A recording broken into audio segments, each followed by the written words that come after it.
Euroinnova Play, desde donde quieras y como quieras.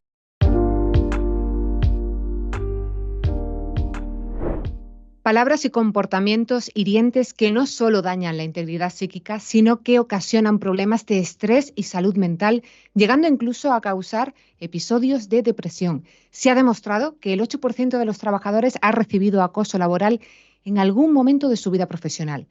Si esto resuena contigo o te gustaría conocer más en profundidad acerca del nuevo perfil del acosador laboral y concienciar sobre la importancia de este problema en las organizaciones, además de descubrir medios preventivos, estás en el seminario correcto. Hoy vamos a dedicar este espacio a hablar sobre una rama del ámbito sanitario que se encuentra demasiado activa a nivel mundial. Nos referimos al trato hostil al que puede verse sometido un trabajador de forma sistemática, provocándole problemas psicológicos y profesionales, el acoso laboral.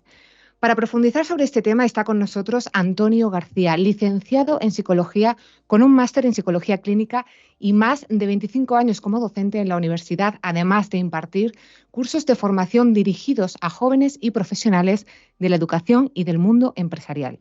Actualmente es el responsable de formación, selección y desarrollo de la empresa Ubago Group, líder en su sector, que cuenta con 4.000 trabajadores. Hola Antonio, encantada de saludarte, es un placer tenerte hoy en Fórmula N Salud. ¿Cómo te encuentras? Hola, ¿qué tal? Muy bien, Alex. Perfectamente para tener este encuentro contigo y con toda la gente que nos vea en esta tarde. Pues Antonio, estamos deseando escucharte y estoy segura de que como a mí, a muchos de los que nos están viendo se estarán haciendo mil preguntas, como el hecho de cómo ha podido llegar tan lejos el acosador laboral o cuánto poder tiene, de cuántas personas puede llegar a abusar. Incluso deberíamos llamarle acosador laboral o habría otro nombre para este tipo de agresor. ¿Qué pasa con las víctimas? Son preguntas que lanzo y que estoy segura de que tras escucharte vamos a dar respuesta. Por mi parte es todo. Darte las gracias, Antonio, por traernos un tema tan delicado y contemporáneo, además de enseñarnos un poco más a todos. En Fórmula Inesalud seguiremos apostando por una formación especializada, actualizada e impartida por expertos en el ámbito sanitario para que puedas elegir la opción que mejor se adapte a tus necesidades y objetivos profesionales. Muchas gracias. Pues buenas tardes y gracias por esta invitación que me hacen desde esta plataforma, pues para hablar de un tema que creo que es muy actual, como decía nuestra presentadora, y un tema que a cada uno de nosotros pues también nos puede ocurrir en nuestro trabajo, en nuestra vida laboral o incluso en nuestra vida privada. Yo quiero hablar de este perfil del acosador laboral partiendo en un primer momento de una mitología griega, de un elemento que se llama una persona prosciutto y que nos va a servir este mito griego para entender perfectamente lo que es un acosador laboral. Es más, yo me atrevería a decir que este acosador laboral se puede llamar prosciutto. Se cuenta que en el camino en la ciudad de Atenas vivía un sádico que se llamaba Prosciutto. Él ofrecía su hospitalidad pues trayendo viajeros a su venta que pasaba por esta carretera. Él tenía allí una pequeña cabaña y había simplemente en esa cabaña una cama de hierro. Una cama de hierro que Prosciutto tenía la convicción de que era la cama y la medida ideal de las personas. Entonces él siempre intentaba seducirlas, intentaba de una manera que otra llevarlas a ese lugar, acostarlas en ella, y si no lo conseguía, pues lo hacía también con violencia, con fuerza. Y si las piernas de la persona que se sentaba y se acostaba en la cama eran más largas que ella, las cortaba.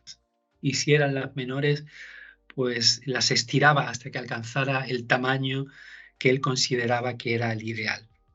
Prosciutto no podía nunca entender que en un momento se encontraría a un Teseo. Teseo fue un viajante también de aquel tiempo, uno que viajaba en aquel momento por ese camino y también fue invitado por Prosciutto. Él se tumbó también en el lecho, en esa cama, y Teseo se colocó de través sin lugar de hacerlo a lo largo, como todo el mundo, y se colocó de otra manera. Eso desconcertó tanto a Prosciutto como que Teseo pudo atacarle con su espada, partiéndolo en dos mitades exactamente igual y dando muerte a Prosciutto.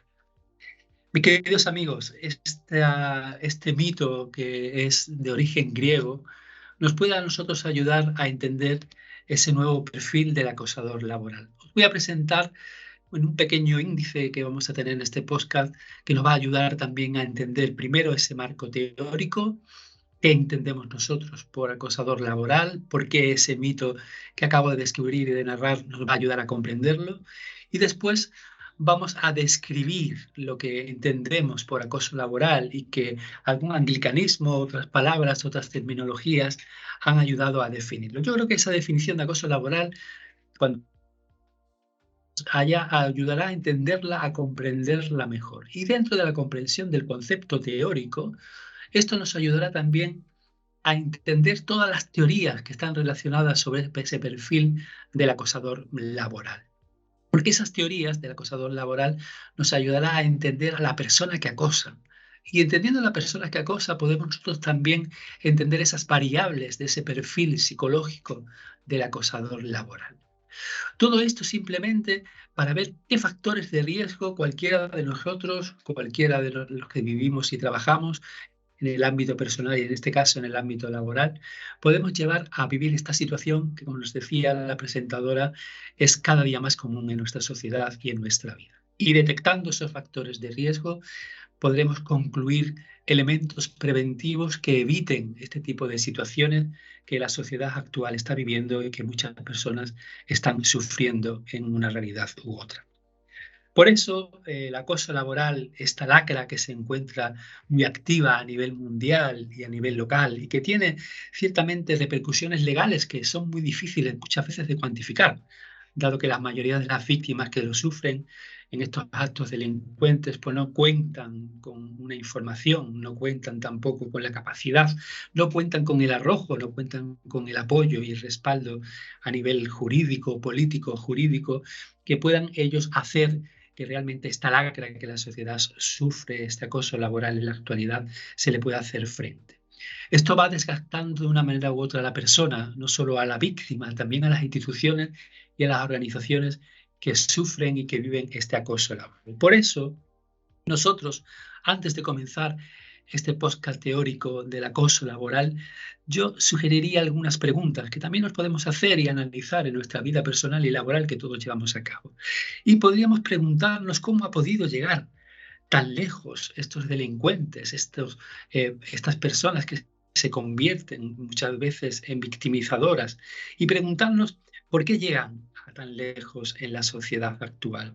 ¿Cuál es la verdadera responsabilidad social? ¿Cuál es la verdadera responsabilidad legal que tienen estas víctimas? ¿Hay algún perfil que realmente nos catalogue a estos delincuentes en la actualidad y que nos ayude a detectarlos simplemente por intuición o con ayuda de profesionales o con ayuda de compañeros o con las situaciones jerárquicas y de responsables que todos vivimos en nuestras organizaciones? ¿Cuánto podemos llegar a tener en cuenta para poder detectar a estos acosadores y cuántas víctimas pueden tener en la actualidad un acosador laboral y no haberse dado cuenta? ¿Seguiría llamándose acosador o también nosotros podríamos darle ese nombre que en el inicio de nuestra formación llamábamos como prosciutto? Bueno, pues son preguntas que nosotros vamos a intentar de solucionar, de redirigir, de sistematizar en este podcast formativo del acoso laboral y que nos va a ayudar sobre todo a detectar por qué el acosador se mete en estas instituciones. ¿Por qué hay un tipo de instituciones, de organizaciones donde el acosador se hace caldo de cultivo y se hace víctima de las víctimas? Bueno, pues vamos a intentar primero, en un primer momento, de definir qué es el acoso laboral y qué es lo que nos hace a nosotros pues, entender lo que el acoso laboral es. El acoso laboral es una lacra que se encuentra muy activa, como decía, a nivel mundial y a nivel internacional, localidad que nos desarrollamos profesionalmente. Y bueno, pues tiene unas repercusiones que actualmente legales son difíciles de cuantificar. Es decir, la mayoría de las víctimas de estos delincuentes pues no cuentan, como decía, con esa capacidad, con ese apoyo, con ese respaldo organizativo, político y económico, pues que nos hace probar jurídicamente y judicialmente que es un acoso laboral en la actualidad.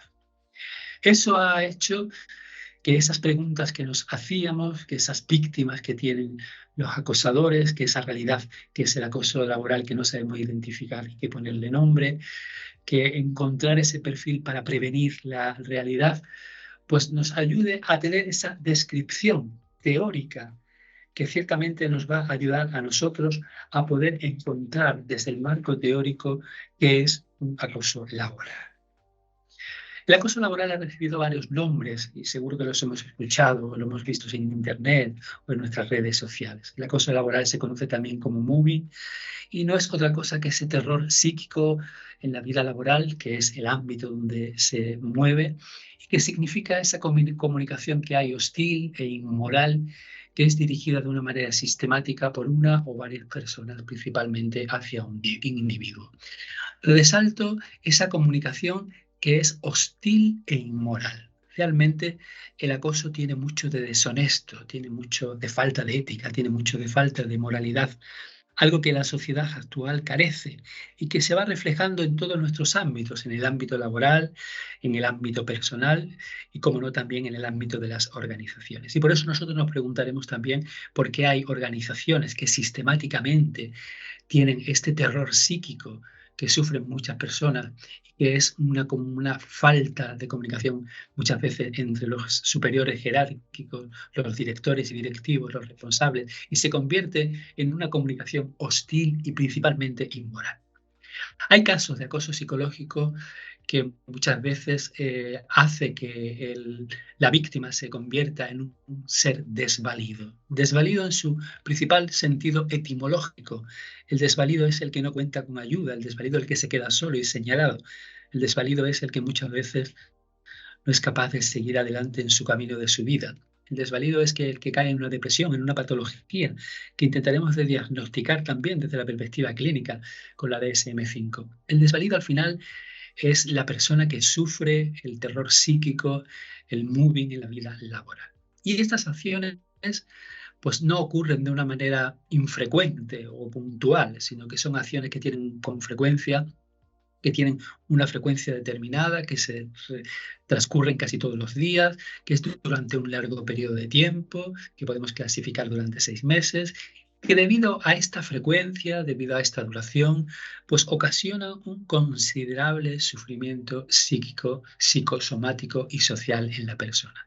Psíquico porque estas personas después van a tener patologías asociadas, como es la depresión mayor o como es la falta de la bulimia, la falta de ganas de comer, o muchas veces también enfermedades psicosomáticas como una artritis psoriásica o como enfermedades que ocasionan también el deterioro físico y como no también van a sufrir y van a tener un considerable sufrimiento social, porque eso va a tener repercusión en su ámbito familiar, en su ámbito de amigos, en su ámbito personal, en el ámbito social en el que se elimina. Por tanto, esta definición elimina conflictos temporales que todos podemos tener en nuestra vida y que de hecho tenemos. Esta definición elimina también pues, los altercados que podemos tener en nuestras organizaciones con nuestros responsables, con nuestros directores, con nuestros directivos, que deben de ser también integrados en nuestra vida. Y que no podemos diluir de los conflictos que en cualquier ámbito, también en el laboral, tenemos que soslayar, tenemos que llevar a cabo, tenemos que seguir adelante con ellos. Y nos tenemos que centrar en este ámbito de descripción teórico que estamos haciendo del acoso laboral, tenemos que centrarnos en esa zona de transición donde la situación psicosocial comienza a ocasionar esos estados patológicos, psiquiátricos o psicosomáticos de los que hablamos.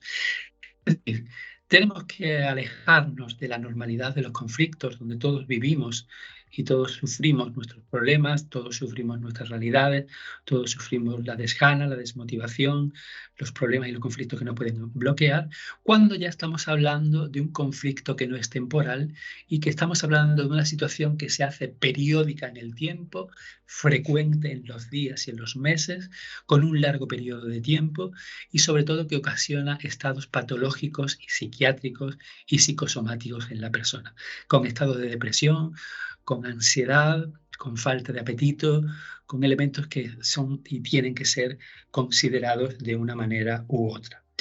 Por lo tanto, estamos de acuerdo que todas las épocas de la vida y en todas las épocas del mundo y de la historia ha habido seres carentes de escrúpulos, personas calculadoras, manipuladores, que han hecho que el fin pueda justificar los medios. Sin embargo, esta multiplicación actual de estos perfiles, de estos actos de perversidad que encontramos en las familias, en las empresas, en el colegio, en lo escolar, es un indicador, como decía yo al inicio de este podcast, del individualismo que la sociedad está viviendo.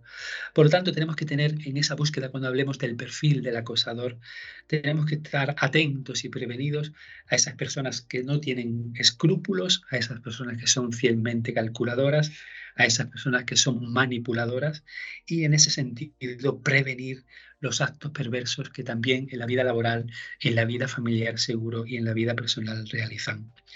Por lo tanto, tenemos que crear un sistema fuerte que funcione con una ley más fuerte, que vaya en contra de los maliciosos, de los perversos y de los amos que ellos se consideran, para seguir pues haciendo valer el principal valor que en todo trabajo, en toda vida personal y en toda organización debe de prevalecer, que es la honradez, que muchas veces parece una debilidad, y la bondad frente a la perversidad que puede tener alguna de esas personas. Por lo tanto, no son palabras mías, son palabras de un autor, Irigoyen, en el año 1999, que ya hablaba de este perfil.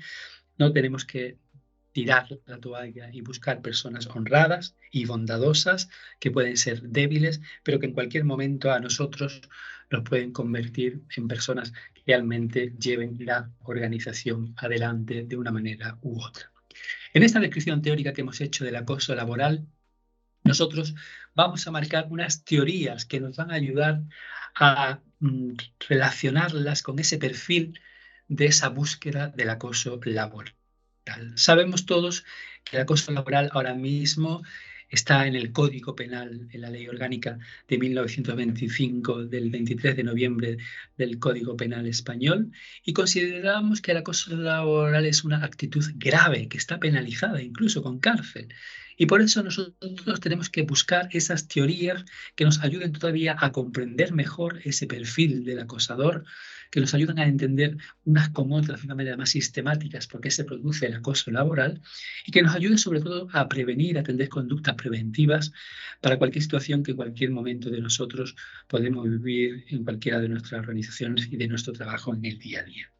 Algunas de estas teorías que ayudan a entender el acoso laboral, pues está en un primer lugar la teoría biológica. Pues, bueno, todos entendemos y comprendemos que los individuos tenemos una carga biológica, una carga hereditaria, que viene de nuestros progenitores, que viene de nuestra familia, y que examina esa concepción de esas causas neurobiológicas que están también inclinando al mal, inclinando a ese elemento perverso. La perversión, que no deja de ser nuestra patología, tiene también su fundamentación neurobiológica. La neurobiología nos vas a entender también que hay una cierta predisposición de personas al mal. Aunque estemos mezclando conceptos biológicos y conceptos éticos, también en la genética, teóricamente podemos decir que estas personas tienen una parte biológica hereditaria que nos ayuda a entender y a comprender el perfil del acosador. Hay otras teorías psicológicas que hablan también de las condiciones y de las variables que estas personas tienen a nivel cognitivo, a nivel conductual, como referencias emocionales, y que hacen también que la parte de su vida y la evolución a lo largo de su ciclo vital, de su psicología evolutiva, hayan hecho también que se haya convertido en este tipo de perfil.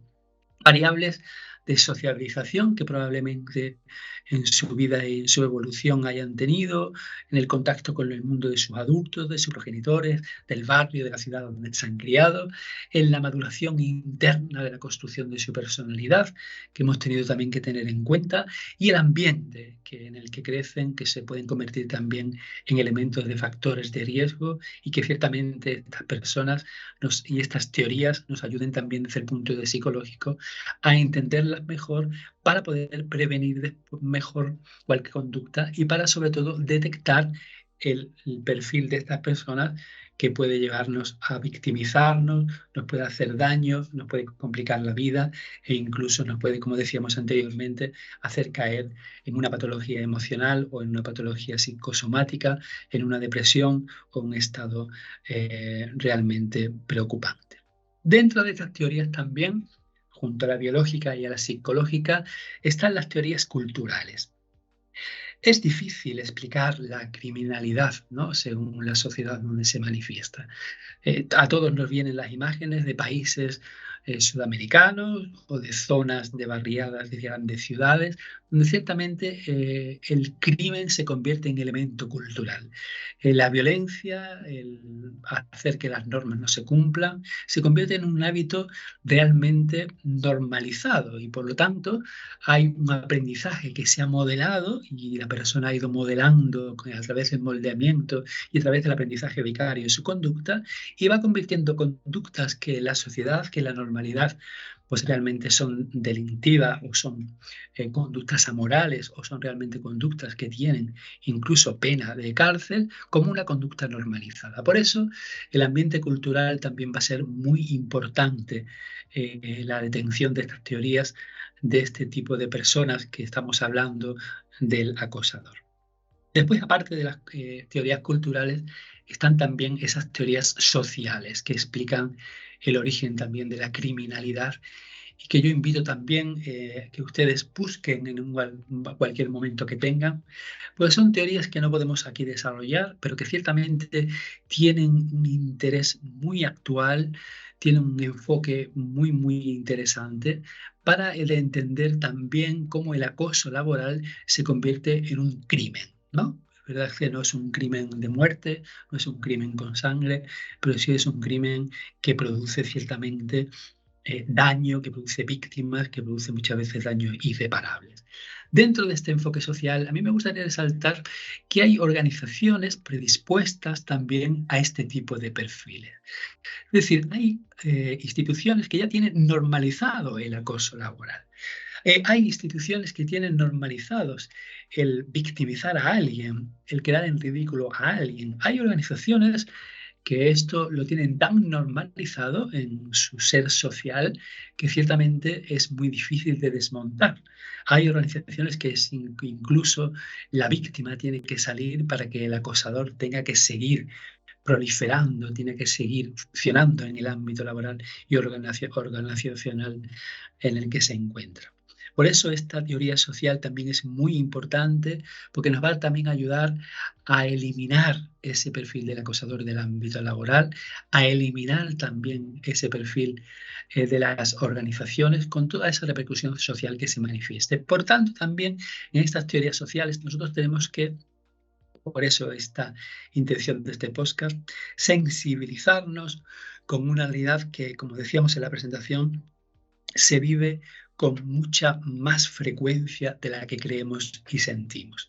Y por eso tenemos que dar estas coordenadas, tenemos que dar estos ejes, tenemos que dar y nombrar, como hemos hecho conceptualmente, esta lacra y buscar las teorías que expliquen esta realidad para después poder detectarla en las organizaciones en las que estamos, no a lo mejor a un nivel personal, sino al nivel que están viviendo nuestros compañeros, a nivel de nuestros responsables, a nivel de nuestros directivos, a nivel de nuestros jefes, a nivel de las personas que conviven con nosotros y que a lo mejor al lado nuestra, en nuestra mesa, sentado en nuestra mesa de ordenador o sentado al lado en una cadena de producción de nuestra compañera o sentado o de pie al lado de un compañero que está trabajando en la obra o en la construcción, pueda estar sufriendo y nosotros no hemos podido señalar porque la desconocemos. Por eso estas teorías que están realizadas sobre este perfil del acosador laboral, la biológica, la psicológica, la cultural y la social,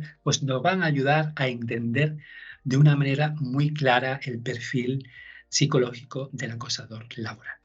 Hay muchos autores, y ahí yo pues, en la presentación los voy a definir, yo no me voy a detener en ninguno de ellos porque sería algo farragoso, pero sí me gustaría detenerme en los calificativos, ¿no?, el adjetivo calificativo que define a estas personas, a estos perfiles, y que nos pueden ayudar también a detectar estas características importantes, porque son mencionadas por Torres Tarazona, que es un increíble psicólogo que ha estudiado perfectamente al acosador laboral, perfecto teórico de esta realidad, y que nos ayuda también a entender estos calificativos a la persona a la que nos estamos enfrentando.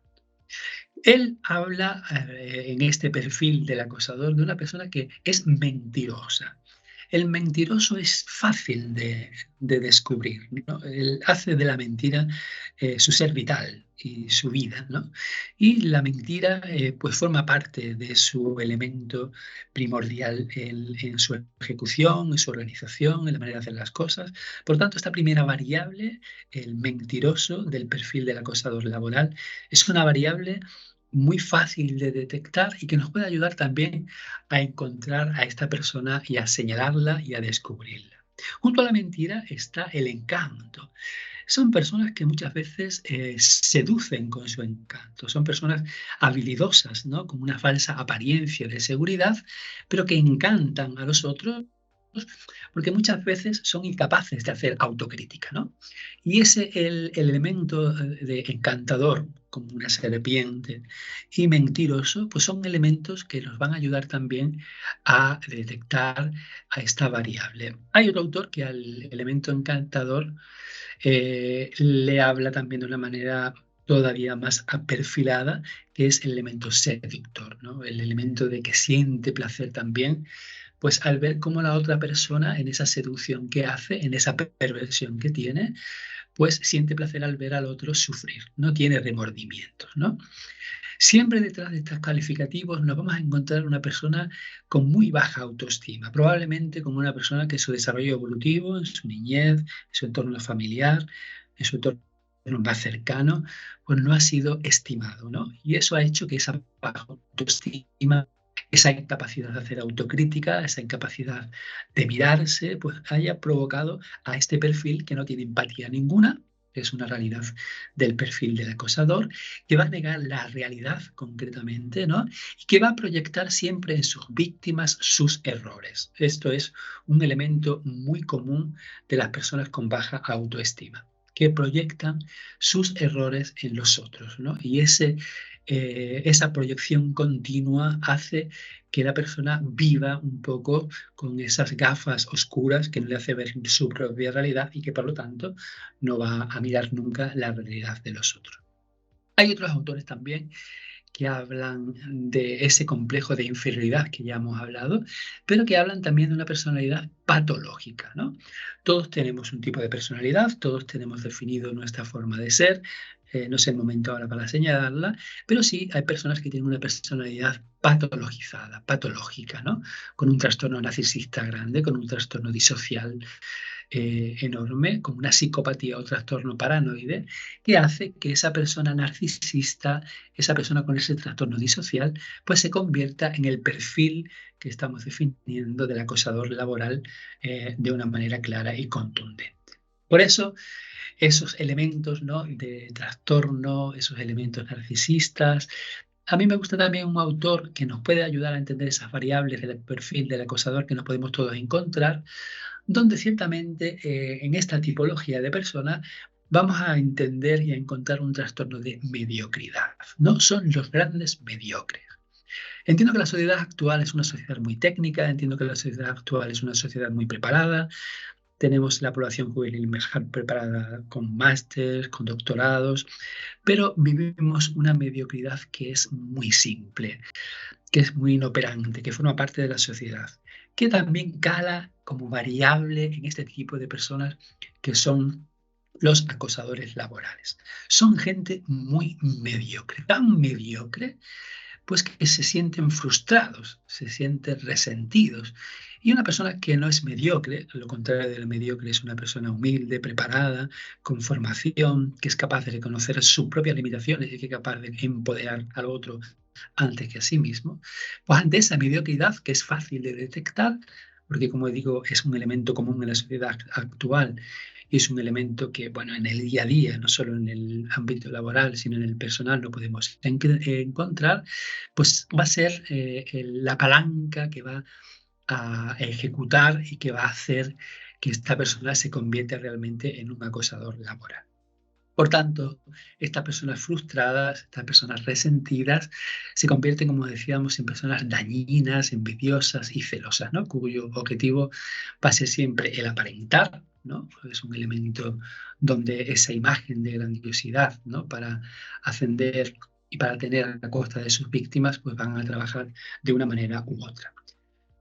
Estos son elementos variables que nos ayudan a entender este perfil psicológico del acosador laboral. Digo que son muchos los autores que hablan de esto, son calificativos que nos pueden ayudar a detectar este perfil y son elementos que nos pueden también ayudar a comprender lo que veíamos como el marcaje, ¿no? Del acoso laboral para poder detectarlos. ¿Cuáles son esos factores de riesgo que realmente hacen que el acoso se provoque? Bueno, pues hay muchas investigaciones que se han realizado sobre el acoso, ¿no? Y que se pueden referir a esos factores de riesgo y de prevención que al final nosotros tenemos que encontrar, ¿no? Encontrar en realidades macrosociales, instituciones grandes que podemos encontrar en grandes organizaciones, en elementos y en organizaciones microsociales, como es el clima laboral, relacional, y por lo tanto también en los elementos personales, donde también en el tú a tú nos podemos encontrar con esos factores psicológicos, físicos, sociales, emocionales de la víctima y del agresor, para intentar deducir el perfil de su posible acosador. Esos elementos de riesgo, cuando nos referimos al acoso laboral de una manera individual, como factor de riesgo de protección, tenemos que tener en cuenta un grupo de conductas que a la hora de ejercer la violencia pueden ser elementos que nos pueden ayudar a detectarla, ¿no? En principio, esas conductas de riesgo que nos pueden ayudar a detectarlas, en principio son las conductas verbales. ¿Quién no ha tenido un jefe, quién no ha tenido un responsable que con frecuencia en su verbalización, en su manera de dirigirse a los demás, pues le grita, habla de una manera vulgar, utiliza ámbitos personales que no requieren ni se contextualizan en el momento laboral, que son despectivas? Bueno, pues esa conducta verbal que en neuropsicología es tan importante porque lo que hablamos al final es lo que sentimos, lo que realmente nos hace vivir con emoción y pasión y lo que nos hace ser lo que somos. El lenguaje traduce una manera de ser. Y una persona que verbalmente grita, que verbalmente aplica palabras y situaciones vulgares, e incluso situaciones que rozan muchas veces la vulgaridad, y una persona que utiliza un lenguaje verbal despectivo, pues ya nos está hablando y nos está diciendo que estamos ante una persona con un elemento de factor de riesgo y que nos tiene que poner los ojos, los oídos, bien en nosotros, en nuestra situación personal, bien en el ámbito laboral nuestro, de compañeros, de grupo, bien en las relaciones personales, en este caso, a la expectativa de encontrarlo. Por lo tanto, primero, grupo de conductas, las conductas verbales que tenemos que estar ciertamente mirándolas en las personas que están a nuestro alrededor. Y después, ciertamente, la conducta no verbal. Sobre esto hay situaciones prácticas pues que uno, con situaciones que ha vivido experienciales concretas, se lleva las manos a la cabeza, ¿no? Son conductas no verbales, de aislamiento, ¿no? Pues cuántas veces hemos vivido el compañero que se ha quedado sin funciones, la persona que se le ha ido desfuncionalizando en la organización y ha ido perdiendo su poder, perdiendo su responsabilidad, perdiendo su rol, perdiendo su puesto, de una manera también muy, muy diluida, es decir, que nadie se ha dado cuenta cómo la persona ha ido perdiendo fuelle, ha ido perdiendo aire, se ha ido aislando, se ha ido saliendo incluso de la organización por la presión de este tipo de personas.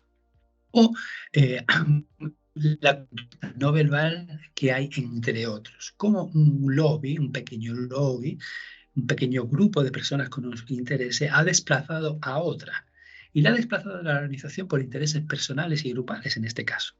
y cómo ese lobby, ese grupo de personas, ha acosado a esta otra, también de una manera pausada, diluida, no estridente, no señalándola, no resaltándola, y ha hecho ciertamente que esta persona se haya aislando, se haya ido desplazando y se haya convertido ciertamente en una víctima de las víctimas.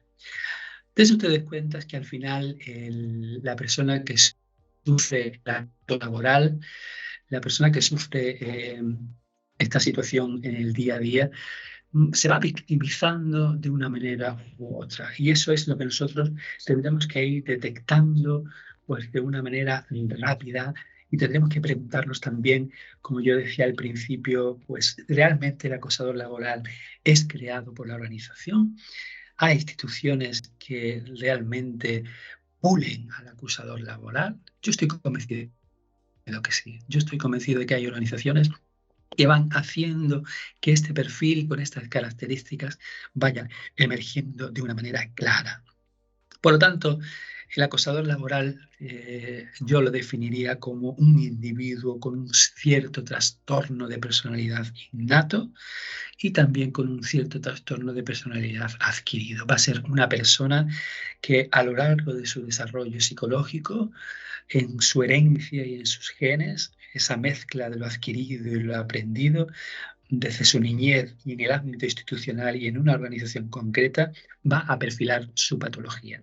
Al final van a ser diferentes factores y diferentes contextos los que van a hacer que al final el fruto que salga de esos elementos y de esos factores salga el acosador. Elementos innatos, el tipo de personalidad adquirida y ciertamente el ámbito donde ese niño, esa persona ha ido creciendo socialmente, culturalmente, que ha hecho eso. Por lo tanto, podemos decir que el acosador laboral crea también alrededor de sí una red de delincuentes.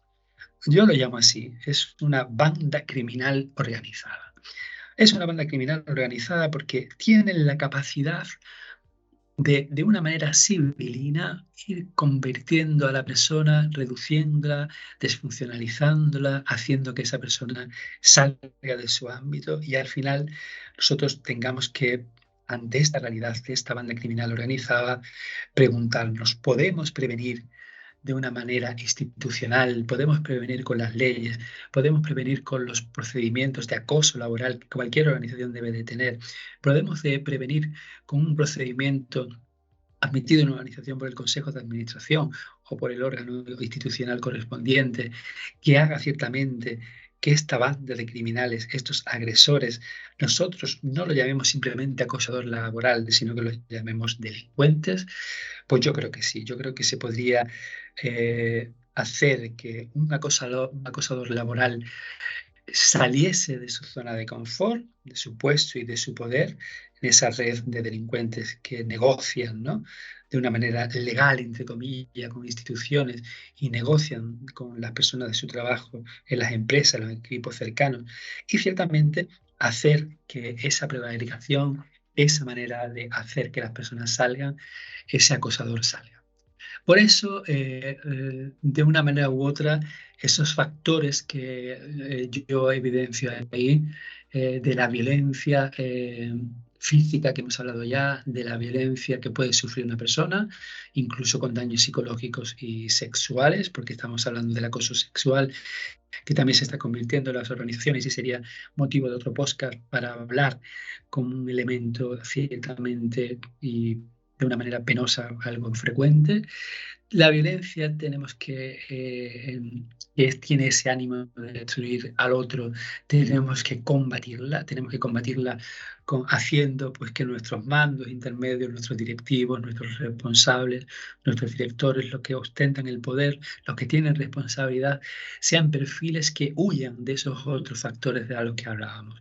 Y por lo tanto, la violencia en ese ámbito de destruir al otro, frente a esa agresión física y verbal, frente a ese comportamiento puramente sexual, como decíamos, que también ocurre, o de agresión física, tiene que ser combatido con personas honestas, buenas y que realmente se conviertan en personas con una ética, con unos valores, con una misión, una visión que la organización tiene que tener clara, especificada en su hoja de ruta, en su organización, bien por parte de los organismos que regentan esa institución, esa organización, esa empresa, ese ámbito laboral.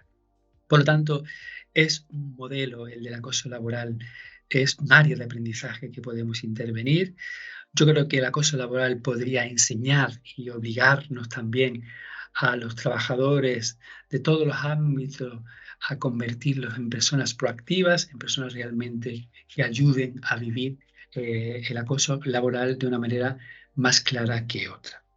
Concluyo esta parte del acoso laboral hablando también de elementos que yo creo que pueden ser preventivos y que nos pueden ayudar también a prevenir el acoso laboral. Y el primer elemento de prevención es, como hemos dicho al inicio de nuestro podcast, es ponerle nombre, identificarlo. El segundo elemento de prevención sería, aparte de identificar y poner nombre a la patología, porque realmente es una patología, denunciarla en el ámbito legal, y por eso tenemos que prevenirlo haciendo leyes realmente que fustiguen este tipo de perfil que tenemos. Y otro elemento de prevención grande que tenemos que hacer son las campañas de sensibilización en nuestras organizaciones, la formación a nuestros directivos y mandos, donde ciertamente el perfil alejado de ese perfil mentiroso, envidioso, de baja autoestima, muchas veces con un trauma patológico, con un perfil como la DSM-5 define ciertamente los criterios de diagnóstico de este tipo de personalidades. Frente a ese perfil, encontrar una persona con valores, una persona con ética, una persona que organice en los valores morales y éticos de la bondad, de la honradez, de la sencillez, del trabajo, del compromiso y del cumplimiento de los valores de la organización. Como ustedes han visto, es un tema del acoso laboral muy actual, un tema que yo invito a que después de haber visionado este podcast podamos abrir los ojos, detectarlo en nuestros ámbitos laborales, detectarlo en nuestros ámbitos personales y sobre todo no sufrir, como están sufriendo miles y miles de personas, como se están aislando y padeciendo y recurriendo a psicólogos clínicos, a psiquiatras en el ámbito de la salud mental, cada día más con mayor frecuencia, personas que en su trabajo se sienten deprimidas, que es el primer síntoma, en su trabajo se sienten mal y que no son capaces de etiquetar, de poner nombre a la situación que están viviendo. Muchas gracias a todos y buenas tardes.